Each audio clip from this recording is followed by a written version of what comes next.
I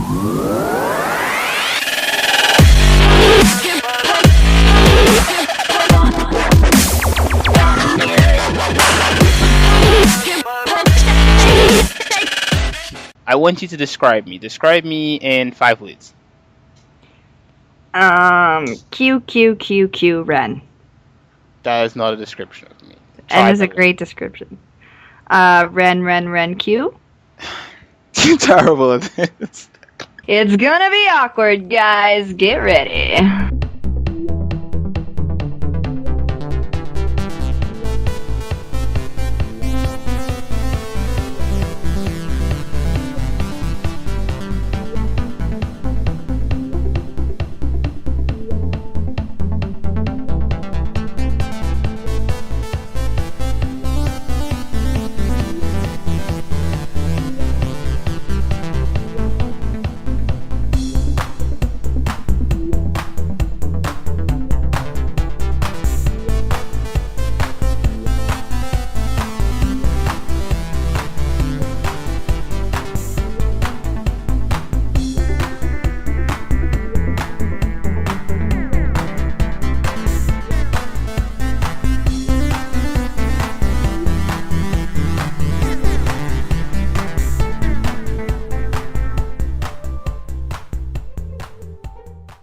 Hey guys, welcome back to another awkward and romantic and giddy-witty, all kinds of lovey-dovey nonsense and rhymes that are not necessary episode of your favorite podcast where we talk about love and anime hopelessly animanic.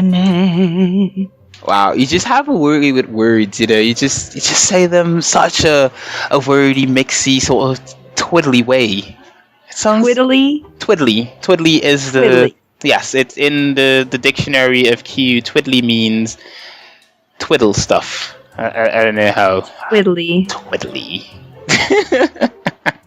Hi guys, welcome to the Hopelessly Animanic podcast. My name is Q. That other twiddle voice is Kiki, and we are back. Wow, Hey, I'm Kiki. you have such a when you say that you have such a butch voice when you say that. Like, hey, Ew. yeah. Ew. Okay, here, let me fix it. Hey, I'm Kiki. Is that better?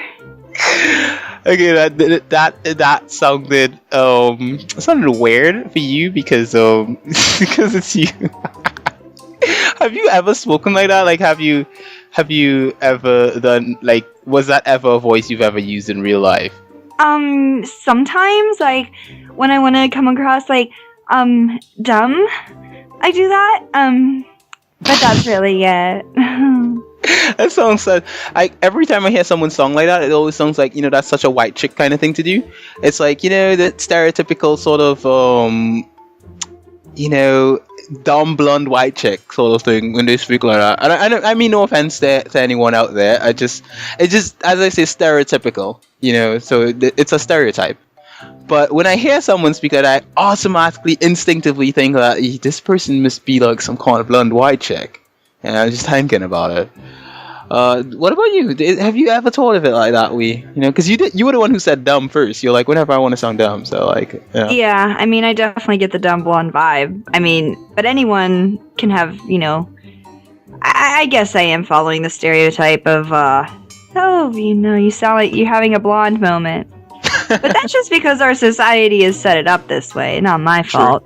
I just kind of go with it. Because people have different, like, for example, like for me here in Trinidad, people have different dialects to how they speak, and there are some people who speak certain dialects that instinctively, as I hear them speak, I'm like, oh god, this person sounds stupid.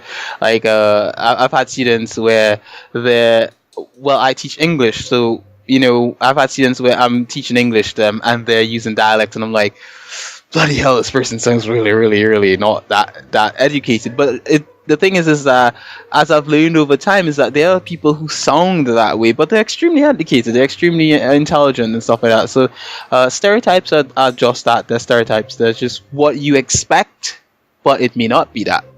So yeah, that's a stereotype.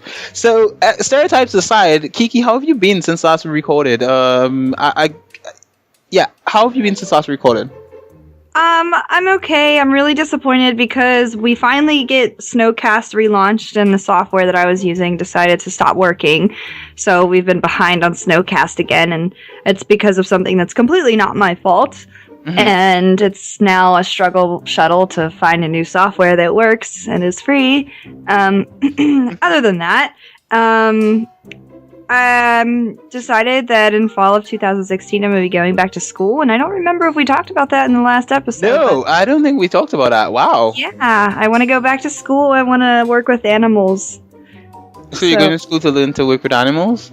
Yeah, I'm going to get my biology degree, and I'm going to work with animals, hopefully, if I get hired, you know. Holy crap. I could, for a fee, of course, I could tutor you. I actually did biology, and If you're good at chemistry and physics, I'd love some assistance on that. And did you say with a fee, of course?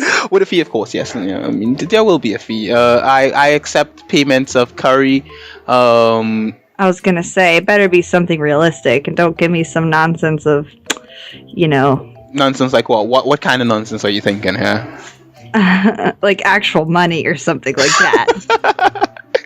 Like actual money, oh my god. Oh. Like, nobody got time for that. Okay, alright, so all jokes aside and everything like that, sounds fun. Sounds going back to school sounds like, it doesn't sound like fun for me because I hell no, I don't want to go back. I don't miss it. I don't miss school. I don't miss I just don't miss it. Like, I was talking to my best friend earlier and he was telling me he's gonna be finished with his degree next year. And he's saying, like, you know, we were talking about some games and stuff that he has like 60 something games on his Steam account, and I was like, bro, like, how much of these games have you finished? And he's like, he hasn't finished much of them and so forth. And he like pointed out a few that he did, and then he's like, well, I'm gonna finish them when I'm finished with my degree. And he's like, when I'm done, it's just work and play basically. And I'm like, that's what I'm talking about. You know, it's just work and play. It's pretty much it. And I mean, if you could just, you know, at some point have a job that you don't have to work, like you know, you buy like a huge house and you rent to like 1 million people, and so you're making a ton of money, and you don't actually have to do the work part. You just play all day. Just play.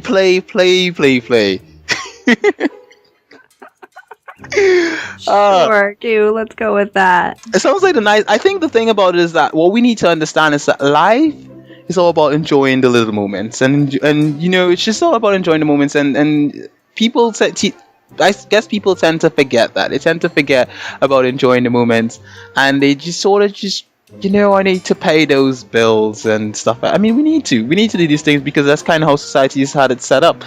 But still, it would be nice just to, you know, once you have a set sort of business, because people who work 9 to 5s don't really make a lot of money. Just like, right. Like, great, I'm gonna live the rest of my life comfortable. It's people who have businesses live comfortable because a business makes money. And a business, and I say make as in it earns, it gets money for you. And the thing is that once you have a successful business, you yourself, a successful business is a business that you don't have to be there to make it run. As in, you can pull yourself away from that business and it will still actively put out whatever it has to put out, and bring in whatever you need to bring in as an income or whatever else have you. And I think that's the dream. That should be the dream that everyone should have with this particular type of society, is to have their own business that they can bring in an income without actually having to be there, and so that way you can enjoy life more. I mean, think about it. You know, when you have kids and all that kind of stuff, wouldn't you like to just spend time with them, teach them how to play real video games, and be like, you know, this is how you play the video game. I want you to be this good. So like when you introduce your kids to your friends' kids, it's like I carry my kid over to like Zach's house and I'm like, make sure to beat Zach's kid's ass in like Street Fighter. And if you don't, there's gonna be no supper tonight.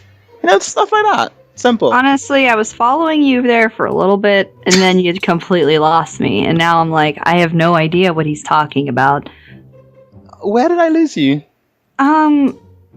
I don't know. Somewhere. Oh, you're terrible. But yeah, this podcast is not it's not a video game podcast. So for those of you that actually listen to this podcast for a long while, it's an anime podcast, and I got a bit sidetracked talking about other stuff. But it's nice. It's nice to talk about life and things that are going on other than the anime stuff, because I guess you kind of get a bit of our personalities, as in what we do other than talk about anime and watch anime and stuff like that. And I do want to put a bit more of that, a bit more personality into the show, because it's something that I strive to do a lot in Button Smashers podcast, and I think it's nice. It would be nice to do that here as well, as in, bring some of that personality to it. Not the same way as I do in BSP, but in a totally different sort of way, I guess. But to catch you guys up who have been missing the show, because I don't think we've put out an episode for a while, and the reason being is exactly what Kiki described, as in the audio problems. As Kiki has been doing the recording for the last few episodes, and what happens is that the audio is fine. We actually recorded, I shouldn't say the audio is fine, but the recording, we did record a full episode for a few podcasts. The problem is, like, halfway through the recording, there's like this weird song that keeps coming in. Kiki, can you describe what the song sounds like? It's like, it's something along those lines. And it keeps going on and on. It doesn't seem to want to let up either. So, so we can't use that audio. You guys are just gonna pay us for it.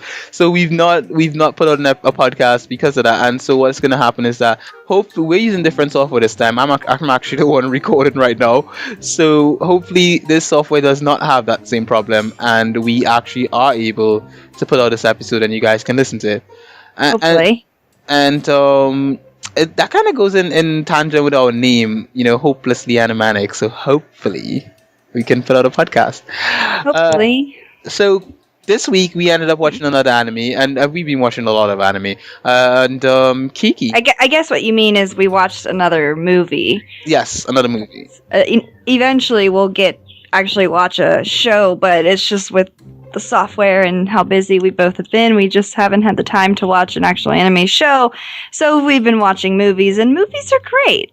I love watching movies. They're sort of like they're sort of short, sort of just little snippets of things that you can take time and watch, and especially with how sometimes we're a bit busy, it's easier to get to watch a movie than to sit and watch a full 25 episode anime. I'm actually craving and wishing that when you guys recommend stuff, because the next anime we have to watch is a recommendation from one of you guys, and I'm hoping you guys will recommend something that's like 12 episodes, so like we don't have to watch anything long. Yeah. So yeah, that's kind of a thing. So basically, the anime we're watching, Kiki, what's the name of the anime? It's called Hal. It's called Hal. Can you describe it to the listeners? Okay, so Hal is pretty much a movie. It's set in like this futuristic era where robots kind of coincide with humans, and basically after a fatal plane crash, someone loses a loved one, and they are relying on a robot to help this person cope with it. And the robot basically poses as the deceased loved one, almost as a therapeutic type thing to help them carry on. And yeah, that's pretty much the sum of it. Okay, what are your thoughts? What are your thoughts to this anime? You started watching it, and you finished watching it before me. So, like, your initial thoughts going through it? Well, as with any anime, I always look at the artwork, how beautiful or lack thereof, and the artwork was very gorgeous. The anime characters were very, they were very vivid, and they had very nice coloring. The actual, people, their eyes were very catching, and so on and so forth. The story was, there was a lot of things where I was like, well, why did this happen? And I wanted more of an explanation as far as the world they were living in, so I could better understand. Because you kind of, you're put in this futuristic sci-fi world where you kind of have to guess on everything that's happening. Like, oh, I get it, we're in the future. Oh, I get it, robots think and feel and, all this stuff. And you kind of have to figure that out on your own. There's not really much explanation as far as the world goes. I mean, other than that, you know, everything kind of, you know.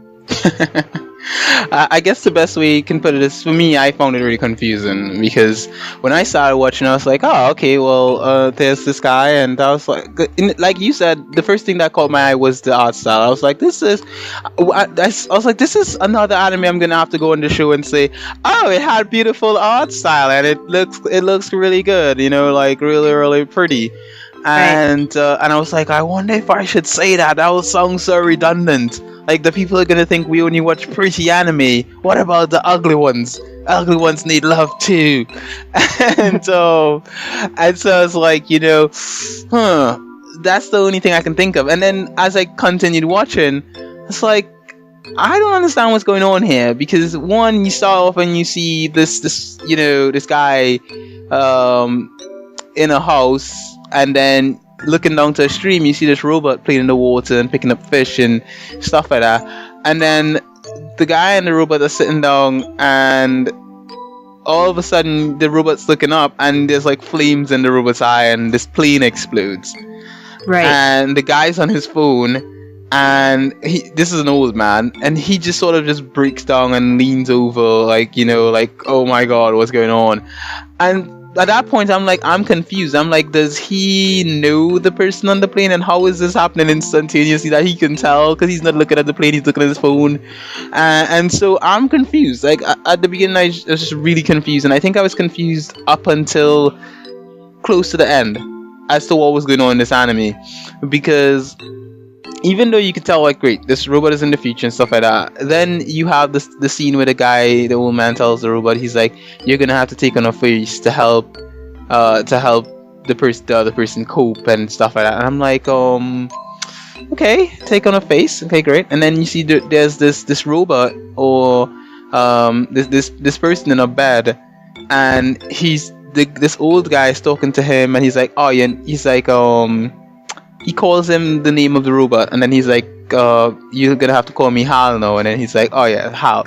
And he just carries him off, and he's like, he's supposed to be helping this girl cope, because apparently her boyfriend named Hal was the one who died on the plane.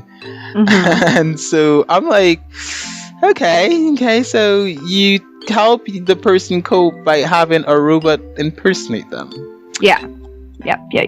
No, I find that creepy. I do. The movie referred to it as Robotic Therapy, and I'm just gonna be honest here. If my loved one died, I wouldn't want a robot to show up with their exact face and body and voice and impersonate them in a way to help me cope with them. I would be livid, because I would be so mad that, like, it's how sort of taunting them. It is taunting them. It's like, I'm not really them. But they in the movie, they claim that it's a way for them to kind of get their final, like, they get the goodbyes that they may not have gotten. Mm-hmm. You know, and I don't know. I guess in a way you can say, like, okay, maybe they get the goodbyes that you wanted, but still creepy though. It's very creepy. It was very creepy.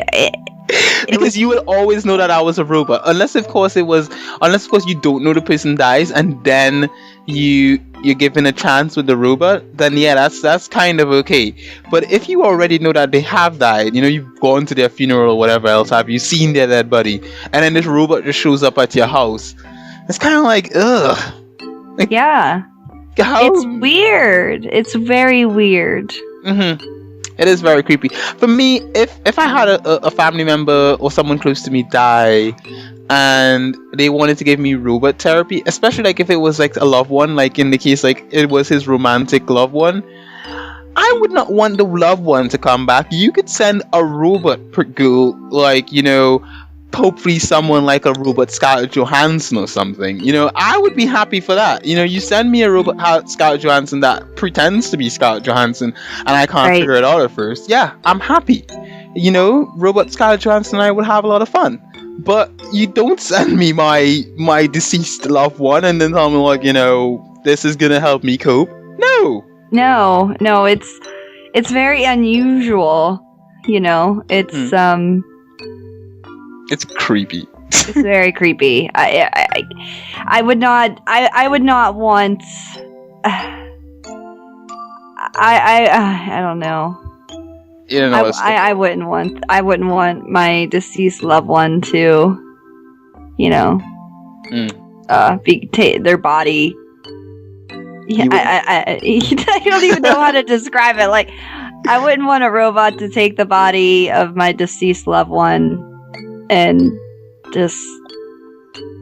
just come back and taunt you and let you know. Yeah, remember that they were dead, and it's so like just like they're dead because you know it's a robot. Because in the show, the person says you're a robot, Hal. You know, the person calls it Robot Hal. It's just like, they know I'm a robot. And I guess the thing with this film too as well is that there's a twist. A huge twist that at the end it's sort of like I'm not gonna spoil it because I think it's something that like that is the only redeeming like one of the biggest redeeming things to this film other than the art style is that twist. And I think spoiling it would be bad. Like if a listeners listen to this and they're like, I'm considering listening, you know, going and watch this anime, I think that twist is gonna be the thing that you think. And I guess knowing that there's a twist is kind of a hint, but it's not something that you would probably guess. The twist makes it worth it. Like the weird world that you're kind of thrown into, you're just like, what is happening right now? Mm-hmm. But the twist at the end of it really does make it worth it, and then you kind of understand it a lot more. Yeah, it makes more sense because at the end when I saw that, and I was like, holy shit, no way. Okay, I get this now. I get this. Yeah, that's how I was. I'm like, okay, I'm starting to understand this. Mm-hmm. I get this. I understand what happened here. Mm-hmm. True. It does make more sense, and it comes together nicely. It does come together really nicely. Then once you get once you actually see the end, and then you're like, yeah, this does make a lot more sense. So, and it does make a lot of sense with the one scene that I think makes more sense now is him cooking for her and leaving the food for her there. It makes more sense after the end. Do you get it? No. Remember, he'd cook food and leave it by the door and she never ate it. Yeah. Oh, get yeah. It? Now I do. It makes more sense. Yeah. That you can't follow it, but it makes more sense because he'd come to comfort her over her loss, and he'd cook for her and leave it at the door. And she never ate it. She'd just sort of leave the food there and go on with her day and stuff like that. And I only noticed it like after, because but remember when they were in the shop? She ate the ice cream. She did eat the ice cream. But again, I don't know. I don't know that. Well, whatever. This film is confusing on the whole. I thought I had something there. Maybe I don't. Yeah, I mean it. There are a lot of plot holes and inconsistencies, but I think the overall story of how this person gets over the loss of their loved one, it makes it. You know what one of the things with this film that I have to say is that one thing that when you compare this to something like a Studio Ghibli movie, like if you watch, Princess Mononoke or Castle in the Sky or Spirited Away, these movies all start in a similar way, as in they put you in a setting without any backstory, and then they just build the backstory as you go through the plot. The thing with those films in comparison to this, and I have to say, Studio Ghibli films are just like, they are the pinnacle of movies when it comes to anime. And the thing is that they build the story around the character, and they tell you the backstory and everything. So by the time you're watching through a Studio Ghibli film, you're not watching it being confused. You're watching it with all the curiosity.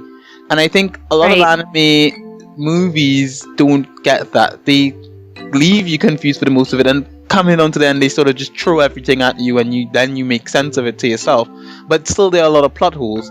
Whereas when you finish with a Studio Ghibli film, you're kind of like, wow, this was good. I mean, and even if you're thinking like, maybe I would want more, it's sort of like the end is always an end that you sort of think like, wow, this is good. This is a piece of art. This is just really, really, really amazing. Yeah. And this didn't have that. This didn't have a piece of art feel to it. It was more like, it's pretty, confusing plot line, and yeah, but it doesn't get, say like, I actually see this, in this kind of really, like, I'll rewatch this again. Like, I don't think I'll rewatch this anime. No, it's. It was enjoyable, but I just think like there's a lot of confusion in the world that made me kind of like disinterest myself from it. And like the twist made it worth it. It was definitely great, but it doesn't save it entirely. You know what I mean? Indeed, I know exactly what you mean. It doesn't save it. Okay, so I guess with this part, I guess it's about time we start asking each other questions. Okay. So we're gonna take a break, and we'll be right back.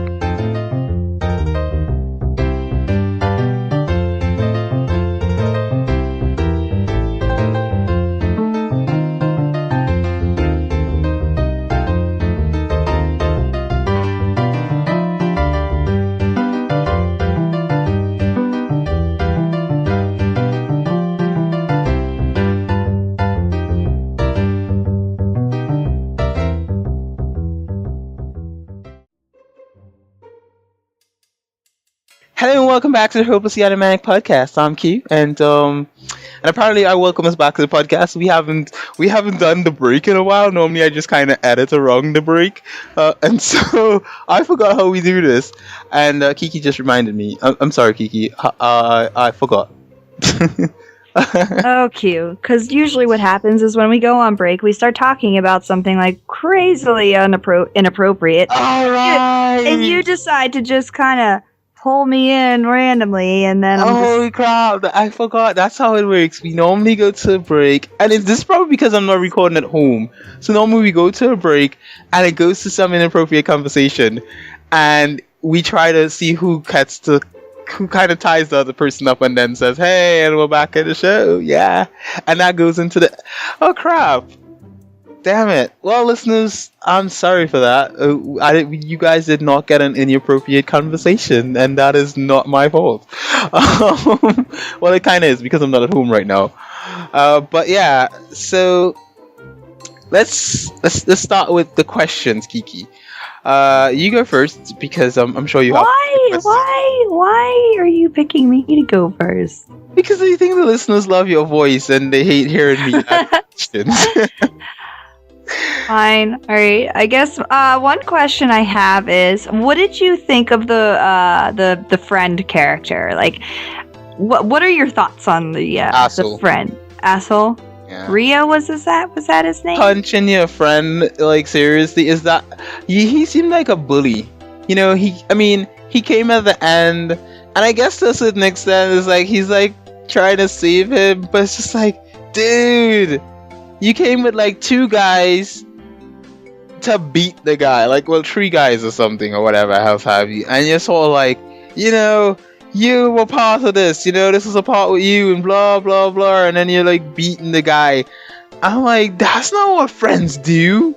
No, like, see, I feel like the film kind of sets you up to think like, oh, he's actually not his real friend. He's a bad guy. He's gonna fuck his day up and all this. But then it's like, oh no, actually he's trying to beat the shit out of him because he wants to, help jog his memory back on what happened to him. And I'm like, oh, then why did he have dudes chasing him? Or was that just part of the act? Like, you know what I mean? Like, I didn't understand all of that. Like, yeah, I didn't understand either. It just didn't make any sense. It was just sort of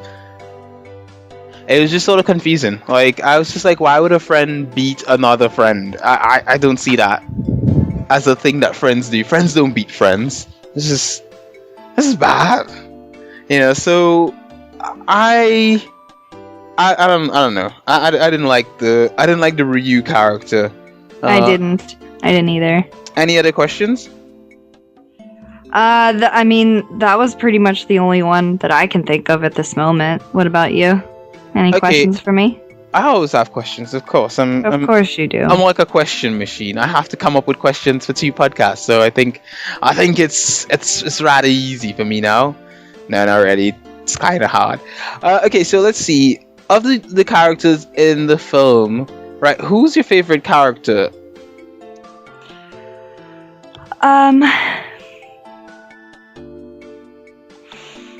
I definitely liked. See, I can't even describe it. Because I don't want to give anything away. But I'm gonna say the robot. Her name was his name, her name, his name, whatever. Q01. Just like how innocent, and I mean that could just be like the robot's programming to be that way. I don't know, but just its personality with the character that it's forced to become. If that makes sense without spoilers. Okay, I get that. Because I felt like the girl was very whiny and kind of annoying. And then Hal is just like this in denial character, and it's so obvious that he's so deeply in denial, like before and after the big plot twist. Like, it's not up until like the very end, like right before the credits, you're like, oh, okay, he's doing just fine, you know? That you're just like, what the hell is going on, you know? True. That is true. He is a bit of an emotional character, and I think for him, he sort of for Hal, when I first saw his character, I was thinking, he's a cool little robot guy. Came back to this this human impersonator robot, and then I was like, I like the robot version of Hal more than the real version of Hal that was, in the the same. That's what I mean. Like, that's why I kind of like the concept of this robot, Q01. Like, because without revealing the plot, like, yeah. Just the personality that humans take on when, confronting a robot. They just kind of very, like, well aware of the human world, but still naive to it. Like, what are feelings and what are emotions? Like, I don't understand this. And it's like, you're so adorable because you're clueless, and yet at the same time you're not. It's kind of like a baby if you think of it. It's yeah. Sort of like the sort of innocent thing. For me, I have to say my favorite character was actually the old man who was helping him, the one with the bald head. The grandfather. The grandfather, not the girl's grandfather. I'm talking about the old guy who was running, helping him move the giraffe and all that kind of stuff. I think he was my favorite character because I liked him, and I liked how he moved and how he was like. He sort of like he was just a charming character. I don't know if that's the way I want to say it, but I liked him. I like anytime he was on screen, I was enjoying his personality. He was bubbly, he was fun old guy. He was witty. Like when he's talking to the old ladies, he'd give them smack talk. Like when that one old lady was like, "If only I was like 50 years younger," and he's like, "You'd be 40." Yeah, I did like that as well. Yeah, that was cute. I liked him. He was really nice, and he's helping them out, and he's helping the boy out, and he's sort of like, as I say, he's kind of like a mentor because he's giving him like helpful advice, like he's telling him stuff, and he's like, what we humans need is just someone to be there. It's not, we don't need anything other than just someone to be there. And that's one line that I think is really powerful because it's the truth.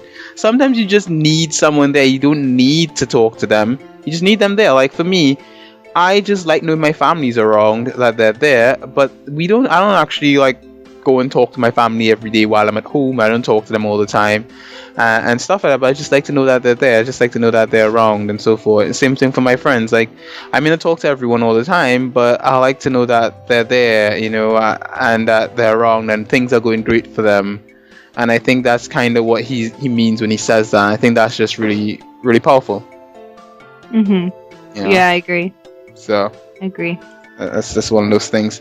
I guess for a second question, I would say this goes back to something that I answered before. So I guess something that I joked about before at the beginning. So if you had someone close to you pass away, like let's say for example you get married and you have a husband or you're dating someone and they pass away, and a robot has to come back as someone to help you cope with this person passing away, who would you want the robot to come back as to help you cope? Like what will make you cope easier? What person as the robot?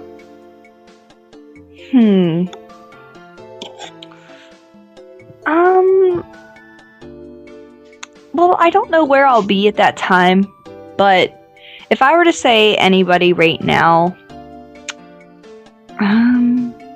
see, everybody that brings me comfort is still here, so I can't really, it's not like I've lost somebody, like a big support. It's kind of like, as I said, like Scott, like I'd choose Scarlett Johansson if like I have a wife and she passes away and the robot has to come back as someone. I would want a Scarlett Johansson robot, you know.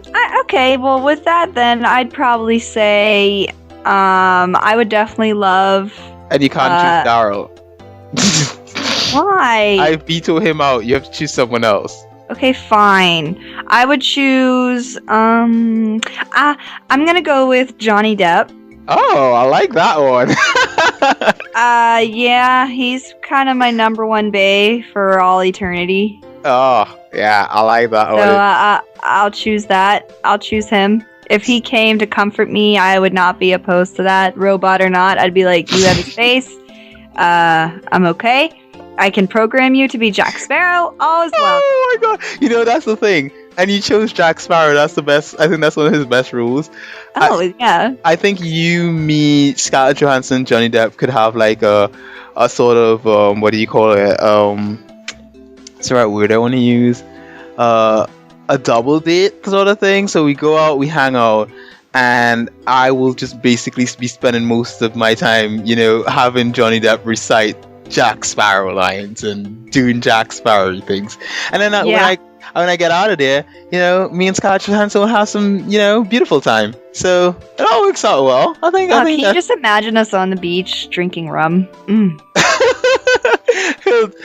then I can have Johnny Depp just be like, "Why is the rum gone?" And I can be like, just keep "I drunk it all." love you." And I'll be like, "'Cause I drank it." Oh my god, that would be so hilarious. Just thinking about that. Just thinking about the fact that you and Johnny Depp on the beach and he's like Jack Sparrow and you drink all the rum and he's like, where did all the rum go? And he's like running around and acting all drunk and stuff. Oh my god, I can't wait for another Pirates of the Caribbean movie. I have watched every single Pirates of the Caribbean movie over and over. I have them on Blu-ray and I rewatch them every so often. I want to watch it. I have them on. I want to rewatch. I haven't watched them in like years. Oh my god, I probably watched them twice already each for this year already. Maybe that's what I'll do after The Walking Dead tonight. You should. I definitely recommend. And they only it's 4 Pirates of the Caribbean movies, and they're all so good. You can watch them back to back. It's just so good. You know, you start with the first one, you go to the second one, you do the third, and you just keep watching. Sometimes I just sit down, I'm working, and I'll just have Pirates of the Caribbean running in the background while I'm working. I'm just like, yeah, baby. Yeah, seriously. Okay, so I guess that's enough questions for the week. And I guess we've discussed this movie enough. I think, Kiki, would you recommend it to the listeners? I'm kind of like yes and no. Yes, because the twist at the end really kind of sells the whole thing, and the artwork alone kind of sells it as well. My only caution to the listeners that might want to watch it is just brace yourself for the world, because it's not the most confusing world that I've been thrown into when it comes to fiction. But it's up there just because you don't really know, is this normal or is this not normal for this world? And, you know, going to school for cinema, you know, it's hard for me not to pick up on those things. I'm like, this doesn't make sense to the world, or does this make sense to the world? I don't know. So I if you're watching it, just watch it to enjoy it and Sure. Get ready for that amazing plot twist at the end. I couldn't have said any better. I probably would not recommend it. But if I did, I would say it exactly as you said. Watch it and just look out for that twist. If someone I knew asked me if they should see it, I would say there's so much other better stuff out there to watch if you want some romance.